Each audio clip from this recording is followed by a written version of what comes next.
What's up, everyone? It's Tasia, aka Tay, rolling with Tay, and I'm still at the Harlem Skyscraper Classic.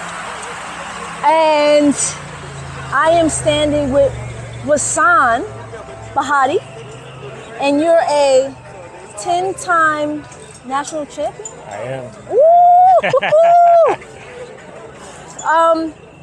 First of all, thank you for taking your time out to let me interview you real quick. And we were here volunteering with your organization, so Black Girls Do Bike, in conjunction with Bahati Foundation. Can you tell me a little bit about your foundation? Yeah. Well, first, big shout out to All Girls Do Bike, because without you all on the ground, being that our organization is on the West Coast in Los Angeles, it's really helped us, get everything across the line, having you all on the ground and pushing everything through. So shout out to All Girls Do Bike, Black Girls Do Bike. Black Girls Do Bike. But so the organization I started back in 2010 to get inner city kids, introduce them to the sport of cycling, and didn't really know how I was going to do it. And it was one of those things where we just crawled before we walked, and I think now we're in a nice little jog. And one day we'll be running. And our three pillars are education, music, and sports. Okay. When in regards to sports, cycling is my sport. It's what I found when I was 11 years old. But we are all about anything sport, because I do believe that sports bring people together. Yeah, they definitely do. And can bring a sense of community, discipline. You can learn a lot from 100%. just sports. And like going back a little bit, 11 years old, I mean, you're learning how to ride a bike and you're riding, but then what made you want to take it further and start racing? Yeah, like most, kids back in the early 80s when I was born, the bike was our iPhone, you know what I mean? It was our tablet. That's what we did. We wanted to go outside and ride bikes. So I was riding bikes from probably 4 or 5 years old. Right.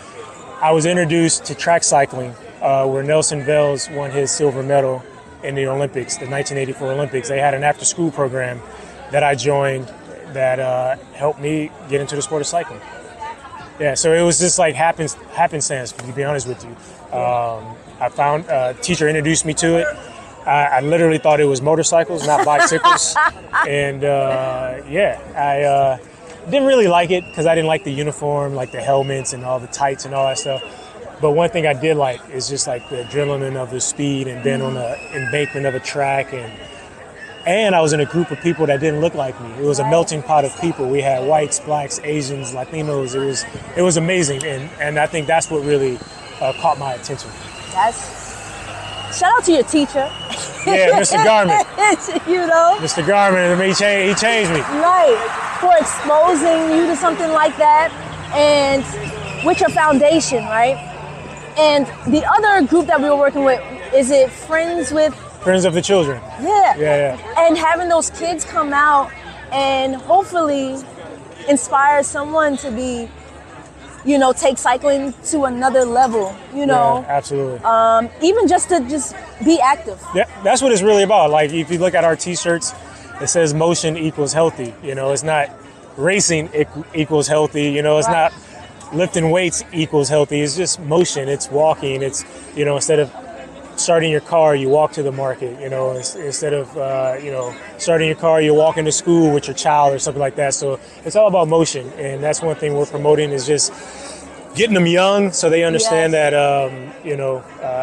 the way you treat your body is going to be the result of how long you live. So you're right. And especially in this day and age, people are glued to their phones. Yeah. The kids, get them on a bike, ride, go outside, and have fun like we used to have. Yeah, absolutely. And the phone is no different than any other tool in the toolbox, right? Yeah. It's just like money, is how you use it. You can use it for the wrong way or the right way. The phone there's a lot of valuable information on it, but our kids are, I think, for the most part, using it the wrong way. We have to change that narrative and allow them to use it the right way, and still have fun on it. It's a device. Yeah, still have that balance. That balance, exactly. But right now, there's not a lot of balance. It's not a lot of balance. It's not. Yeah.